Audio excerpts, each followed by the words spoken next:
Hello everyone, I am Parthiban. Welcome to SAP Views. இன்னைக்கு date 25/3/2026. இந்த வீடியோவை morning ஒரு 11 o'clock ரெக்கார்ட் பண்ணிகிட்ருக்கிறேன். இந்த வீடியோவை மெயினாக பேரண்ட்ஸ் கொஞ்சம் கவனம் எடுத்து பார்த்து கொள்ளுங்கள். ஏன்னா ஸ்டூடெண்ட்ஸ் படிச்சுக்கிட்டு இருப்பாங்க. ஸோ நீட் எக்ஸாம் வருகின்ற மே மாதம் 3ஆம் தேதி நடைபெற உள்ளது. அதன் பிறகு நம்ம மெடிக்கல் கவுன்சிலிங்கில் கலந்துக்கிறதுக்கு என்னென்ன டாக்குமெண்ட்ஸ் எல்லாம் ப்ரிப்பேர்டாக இருக்கணும் அப்படிங்கிறதுக்கான ஒரு வீடியோ தான் இது. ஸோ இப்போது இருக்கிற டாக்குமெண்ட்டு உங்கள்கிட்ட என்னவெல்லாம் இருக்குது, அது போக என்னென்ன டாக்குமெண்ட்டெல்லாம் நீங்கள் ரெனியூவல் பண்ணணும் அப்படிங்கிறதையும் தெளிவாக இந்த வீடியோவில் சொல்லியிருக்கிறேன். ஸ்கிப் பண்ணாமல் கடைசி வரைக்கும் பாருங்கள். இது தமிழ்நாடு ஆல் இண்டியா கோட்டா, அதே போல் ஸ்டேட் கவுன்சிலிங்கில் அதர் ஸ்டேட் கவுன்சிலிங்க்கும் இதெல்லாம் உபயோகப்படும். ஸோ வீடியோவை ஸ்கிப் பண்ணாமல் கடைசி வரைக்கும் பாருங்கள். அதே போல் இது வரைக்கும் இந்த வீடியோவை லைக் பண்ணலைன்னா லைக் பண்ணிவிட்டு சப்ஸ்கிரைப் பண்ணிவிட்டு பெல் ஐக்கானையும் கிளிக் பண்ணிவிட்டு பார்த்தீங்கன்னா நீட் யூஜி 2026 தொடர்பான அடுத்தடுத்த நோட்டிஃபிகேஷன் எல்லாமே உங்களுக்கு ஆட்டோமேட்டிக்காக வந்துடும். மேற்கொண்டு உங்களுக்கு கவுன்சிலிங் ரெலவெண்ட்டாக பெய்டு சர்வீஸ் தேவைப்படுது, கம்ப்ளீட் கவுன்சிலிங் கைடன்ஸ் தேவைப்படுது, 1-to-1 கைடன்ஸ் தேவைப்படுதுன்னா ஸ்க்ரீனில் தெரிகிற என்னோடய நம்பருக்கு நீங்கள் காண்டாக்ட் பண்ணி அதனுடைய முழு விபரத்தையும் பெற்றுக்கொள்ளலாம். இது ஒரு பெய்டு சர்வீஸ். இதை நம்ம கடந்த 5 ஆண்டுகளாக கொடுத்துக்கிட்டுருக்குறோம். இதன் மூலமாக நிறைய மாணவர்கள் அவங்களுடைய விருப்பக் கல்லூரியில் 1ஆம் ஆண்டிலிருந்து இறுதி ஆண்டு வரை படித்து கொண்டுள்ளனர். அதே போல் உங்களுக்கும் அந்த பெய்டு சர்வீஸ் தேவைப்பட்டால் இந்த ஸ்க்ரீனில் தெரிகிற நம்பரை காண்டாக்ட் பண்ணி அதனுடைய முழு விபரத்தையும் பெற்றுக்கொள்ளுங்கள். ஓகே, இப்போது documents required for medical counselling 1 by 1 பார்த்துடலாம். ஃபஸ்ட்டு இப்போது ஓபிசி சர்டிஃபிகேட்டு நீங்கள் 2026 மார்ச் மாதம் 31ஆம் தேதி வரைக்கும் தான் அதனுடைய வேலிடிட்டி. ஸோ நீங்கள் ஏப்ரல் மாதத்திற்கு பிறகு நீங்கள் ஓபிசி கேட்டகரியில் வர்றீங்க அப்படின்னா உடனடியாக அப்ளை ஃபார் ஓபிசி சர்டிஃபிகேட் 2026 நிதியாண்டுக்கு. ஓகேங்களா, 2026 நிதியாண்டுக்கு அடுத்த வாரத்தில், வருகின்ற வாரத்தில் ஏப்ரல் மாதம் ஒரு 1ஆம் தேதிக்கு பிறகு நீங்கள் என்ன பண்ணுறீங்கன்னா இன்கம் சர்டிஃபிகேட்டை அப்ளை பண்ணிவிட்டு அதன் மூலமாக நீங்கள் என்ன பண்ணிடுறீங்கன்னா ஓபிசி சர்டிஃபிகேட்டையும் வாங்கி வச்சுக்கிட்டிங்கன்னா 2026 நிதியாண்டு, அதாவது 2027 மார்ச் மாதம் வரை அது செல்லுபடியாகும். ஸோ உடனடியாக அடுத்த வாரத்தில் உங்களுக்கு 1 வீக் அட்வான்ஸாகவே சொல்லிட்டேன். ஸோ நீங்கள் என்ன பண்ணுறீங்கன்னா ஓபிசி சர்டிஃபிகேட்டுக்கு அடுத்த வாரத்தில், இப்போ வேண்டாம், இந்த வீடியோவை பார்த்துட்டு இன்றைக்கே போய் அப்ளை பண்ண வேண்டாம். ஏப்ரல் மாதம் 1ஆம் தேதிக்கு பிறகு நீங்கள் ஓபிசி சர்டிஃபிகேட்டுக்கு இசேவை மையத்திலேயோ ஏதாவது ஒரு ப்ரௌசிங் சென்டர்லேயோ போயிட்டு அப்ளை பண்ணிடுங்க. அதற்கு தேவையான ஆவணங்கள் முதல்ல ஆதார் கார்டு, ரேஷன் கார்டு, அதுக்கப்புறமா இன்கம் சர்டிஃபிகேட்டு. இதன் அடிப்படையில் உங்களுக்கு ஓபிசி சர்டிஃபிகேட்டு கொடுப்பாங்க. அப்ளை பண்ணி ஒரு 1 வீக்குள்ளே 1 வீக் ஆர் 10 டேஸ்க்குள்ளே உங்களுக்கு கிடச்சிரும். மேக்ஸிமம் 10 டேஸ், மினிமம் 1 வீக்குள்ளே வந்துடும். இப்போ எலெக்ஷன் டைம் இருக்கிறனால கொஞ்சம் முன்கூட்டியே நீங்கள் அப்ளை பண்ணிட்டீங்கன்னா உங்களுக்கு கவுன்சிலிங்க்கு முன்னதாகவே சேர்ந்து விடும். அப்படிங்கிறதுக்காக கொஞ்சம் முன்னெச்சரிக்கையாக இந்த வீடியோவை நம்ம போஸ்ட் பண்ணுறோம். ஓகே, அடுத்தது ஒவ்வொரு டாக்குமெண்ட்டையும் 1+3, அதாவது ஒரு செட்டு ஒரிஜினல், 3 செட்டு ஜெராக்ஸு நீங்கள் தயார் நிலையில் வச்சுக்கோங்க. நீட் அட்மிட் கார்டு அப்படிங்கிறது ஹால் டிக்கெட்டு. அது உங்களுக்கு மே மாதம் 3ஆம் தேதி தேர்வு அப்படின்னா உங்களுக்கு ஏப்ரல் மாத இறுதியில் 2026 ஏப்ரல் மாத இறுதிக்குள்ளே உங்களுக்கு அட்மிட் கார்டு வந்துடும். அதனுடைய ஒரிஜினல் ப்ளஸ் 3 செட்டு ஜெராக்ஸ். எக்ஸாமை முடிச்சுட்டு அட்மிட் கார்டை தூக்கி வீசிடாதீங்க. அட்மிஷனை முடிக்கிற வரைக்குமே, கவுன்சிலிங்க்கும் அட்மிஷனுக்கும் நீங்கள் காலேஜில் போய் ஒரிஜினல் சப்மிட் பண்ணும்போதும் அட்மிட் கார்டு கேட்பாங்க. அதையும் பத்திரமா வச்சுக்கோங்க. அதுக்கப்புறம் நீட் ஸ்கோர் கார்டு, அதுவும் 1+3, 10th mark sheet, 12th mark sheet, ஸ்கூலினுடைய last studied transfer certificate TC. இப்போ நீங்கள் 12th முடிச்சிருக்கிறீங்கன்னா 12th டிசி வச்சுருக்கணும். இல்லை நான் இந்த நீட் எழுதுறதுக்கு முன்னாடி வேறு ஏதாவது ஒரு கோர்ஸுக்கு ஜாயின் பண்ணேன், அதுக்கப்புறம் டிஸ்கண்டினியூ பண்ணிட்டு வந்து திரும்பவும் நீட் படித்தேன் அப்படின்னா லாஸ்ட் ஸ்டடீடு இன்ஸ்டிடியூட்லேருந்து டிசி ஒரு செட்டு ஒரிஜினல் அதோட 3 செட்டு ஜெராக்ஸ் வச்சுருக்கணும். Nativity certificate from the competent authority of Tamil Nadu. இது வந்து நீங்கள் கவர்மெண்ட் காலேஜ்லேயும் கவர்மெண்ட் கோட்டா செல்ஃப் ஃபைனான்ஸ்லேயும் சீட் எடுக்கணும் அப்படின்னா நேட்டிவிட்டி சர்டிஃபிகேட் அப்படிங்கிறது மஸ்ட்டு. அதுவே தமிழ்நாடு மெடிக்கல் கவுன்சிலிங்கில் நீங்கள் வந்து மேனேஜ்மெண்ட் சீட் எடுக்கிறீங்க அப்படின்னா நேட்டிவிட்டி சர்டிஃபிகேட்டு தேவையில்லை. அடுத்தது community certificate from the competent authority of Tamil Nadu. இது வந்து நீங்கள் எந்த கேட்டகிரி அப்படிங்கிறத மென்ஷன் பண்ணுறதுக்கு. ஓசி கேட்டகிரியாக இருந்தால் கம்யூனிட்டி சர்டிஃபிகேட் தேவையில்லை. அதை தவிர்த்து மற்ற கேட்டகிரியாக சேர்ந்த மாணவர்களாக இருக்கிறீங்க அப்படின்னா நீங்கள் கண்டிப்பாக கம்யூனிட்டி சர்டிஃபிகேட்டு வச்சுருக்கணும்.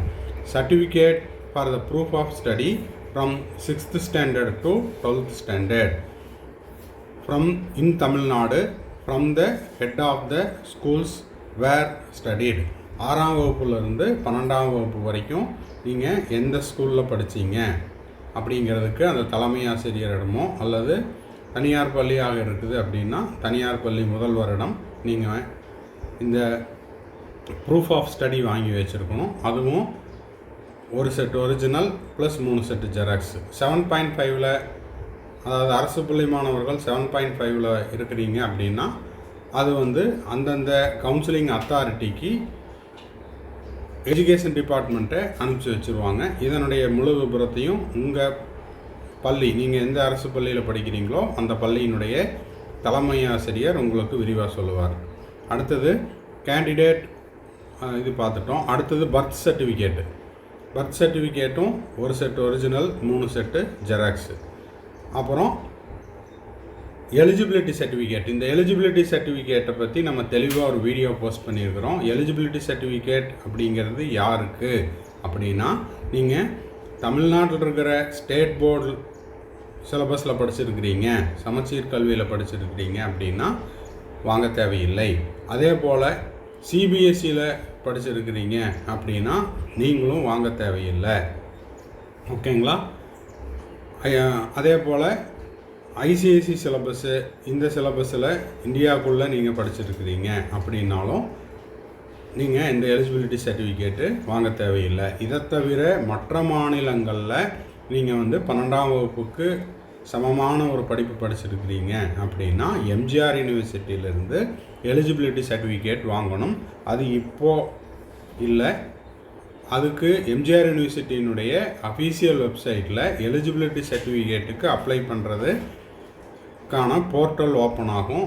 அந்த போர்ட்டலில் நீங்கள் எலிஜிபிலிட்டி சர்டிஃபிகேட்டுக்கு ஆன்லைனில் அப்ளை பண்ணி அதுக்கான பேமெண்ட்டை கட்டிட்டு அப்புறம் நீங்கள் எலிஜிபிலிட்டி சர்டிஃபிகேட் வாங்கணும். அந்த ஆன்லைன் போர்ட்டல் ஓப்பன் ஆகும்போது எப்படி அப்ளை பண்ணணும், எப்படி எலிஜிபிலிட்டி சர்டிஃபிகேட் வாங்கணும் அப்படிங்கிறதையும் நம்ம இனி வரும் நாட்களில் ஓப்பன் ஆன உடனே அதுக்கான டெமோ வீடியோவும் போஸ்ட் பண்ணிடுவோம். அதுக்கு நீங்கள் செய்ய வேண்டியதெல்லாம் சப்ஸ்கிரைப் பண்ணணும், லைக் பண்ணணும், பெல் ஐக்கானை கிளிக் பண்ணி வச்சுக்கணும்.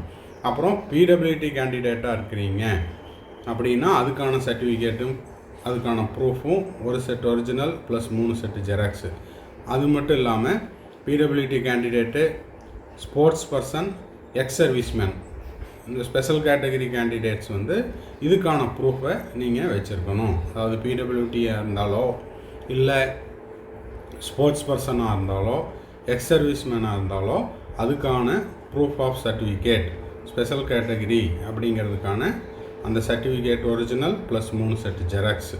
அப்புறம் கேண்டிடேட்னுடைய ஆதார் கார்டு.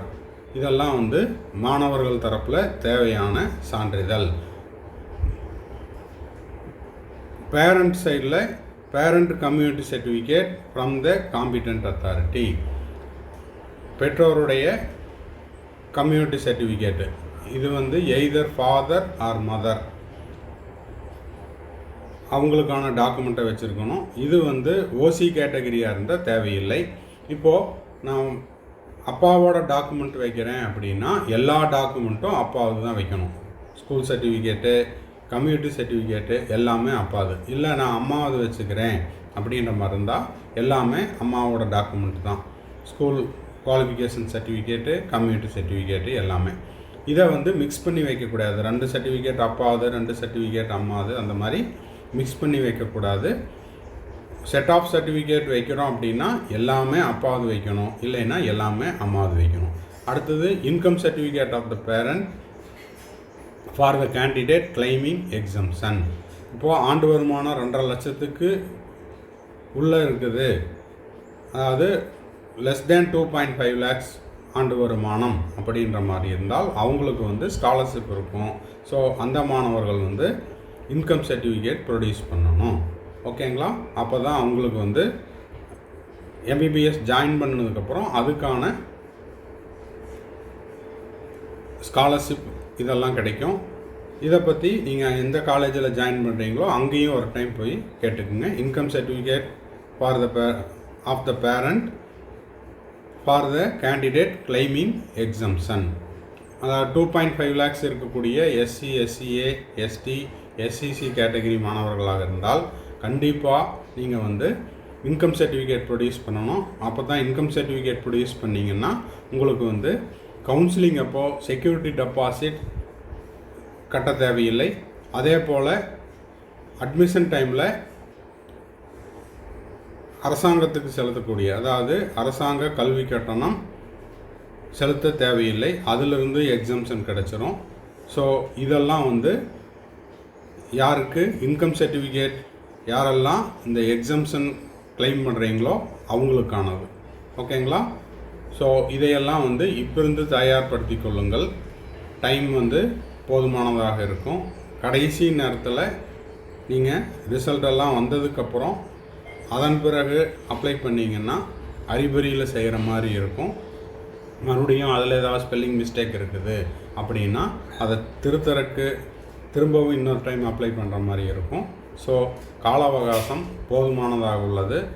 ஏப்ரல் 1ஆம் தேதிக்கு பிறகு இந்த டாக்குமெண்ட்டெல்லாம் கரெக்டாக இருக்குதா அப்படின்ட்டு பெற்றோர்கள் இந்த பொறுப்பை ஏற்றுக்கொண்டு தேவையான ஆவணங்களை தயார்படுத்தி கொள்ளுங்கள். மாணவர்கள் படிக்கட்டும். ஓகேங்களா? ஸோ இந்த வீடியோ யூஸ்ஃபுல்லாக இருந்துச்சுன்னா லைக் பண்ணிவிட்டு சப்ஸ்கிரைப் பண்ணிவிட்டு பெல் ஐக்கானை கிளிக் பண்ணி வச்சுக்கோங்க. மேற்கொண்டு உங்களுக்கு கவுன்சிலிங் ரெலவெண்ட்டாக பெய்டு சர்வீஸ் தேவைப்படுதுன்னா ஸ்க்ரீனில் தெரிகிற என்னோடய நம்பருக்கு காண்டாக்ட் பண்ணி அதனுடைய முழு விபரத்தையும் பெற்றுக்கொள்ளலாம். இது ஒரு பெய்டு சர்வீஸ். ஓகேங்களா? வீடியோ என்ன முடியல, கடைசி வரைக்கும் பாருங்கள். இப்போது ஸ்க்ரீனில் பார்த்துட்டு இருக்கிறது நான் வந்து 2026க்கு செல்ஃப் ஸ்டடி பண்ணிகிட்ருக்கிறேங்க சார். எனக்கு நிறைய ஆன்லைன் டெஸ்ட்டு எழுதி பார்க்கணுன்னு விருப்பமாக இருக்குது.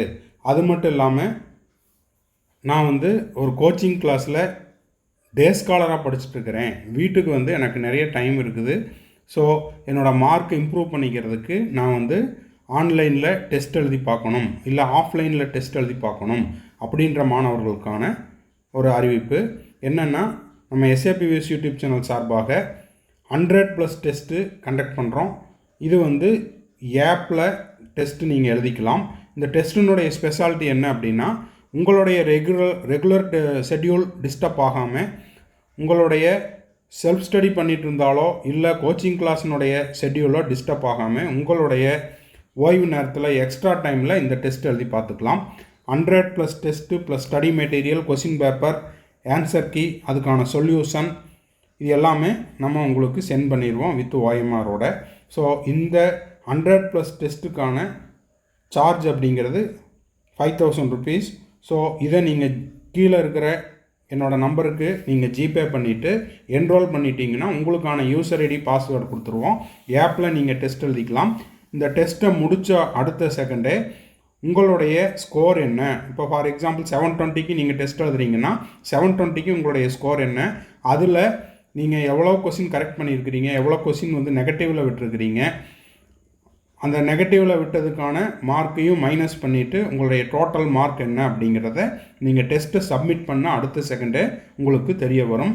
அது மட்டும் இல்லாமல் அந்த டெஸ்ட்டுக்கான சொல்யூஷனையும் கொடுத்துருவோம், ஆன்சர் கீயும் கொடுத்துருவோம். ஸோ டெஸ்ட்டை முடிச்சுட்டு என்ன மாதிரி மிஸ்டேக் பண்ணியிருக்கிறோம் அப்படிங்கிறத நீங்கள் மிஸ்டேக்கை ரெக்டிஃபை பண்ணிட்டீங்கன்னா அடுத்தடுத்த டெஸ்ட்டில் அதே கொஷின்ஸோ இல்லை அந்த கான்செப்டில் உங்களுக்கு கொஷின்ஸ் வரும்போது நீங்கள் வந்து ரிப்பீட்டட் மிஸ்டேக்ஸை வந்து அவாய்ட் பண்ணிக்கலாம். ஸோ இந்த டெஸ்ட் சீரீஸில் சேர விருப்பம் இருக்கிற மாணவர்கள் ஸ்க்ரீனில் தெரிகிற என்னோடய நம்பருக்கு இது தொடர்பாக நீங்கள் என்கொயரியும் பண்ணிக்கலாம். அது மட்டும் இல்லாமல் நான் ஜாயின் பண்ணிக்கிறேன் அப்படின்றவங்க இந்த 100+ test plus study material plus question paper plus OMR sheet ஆன்சருக்கு எல்லாத்துக்கும் சேர்ந்து 5000 ருபீஸ் சார்ஜ் பண்ணுறோம். ஜிபே பண்ணிவிட்டு உங்களுக்கான யூசர் ஐடி பாஸ்வேர்டு வாங்கிக்கிட்டு நீங்கள் டெஸ்ட் எழுதியும் உங்களுடைய மார்க்கை ஸ்கோர் பண்ணிக்கலாம். தேங்க்ஸ் ஃபார் வாட்சிங். Bye, see you, have a nice day. மறுபடியும் அடுத்த வீடியோவில் அடுத்த ஒரு அப்டேட்டோட மீட் பண்ணுறேன். Have a nice day. All the best.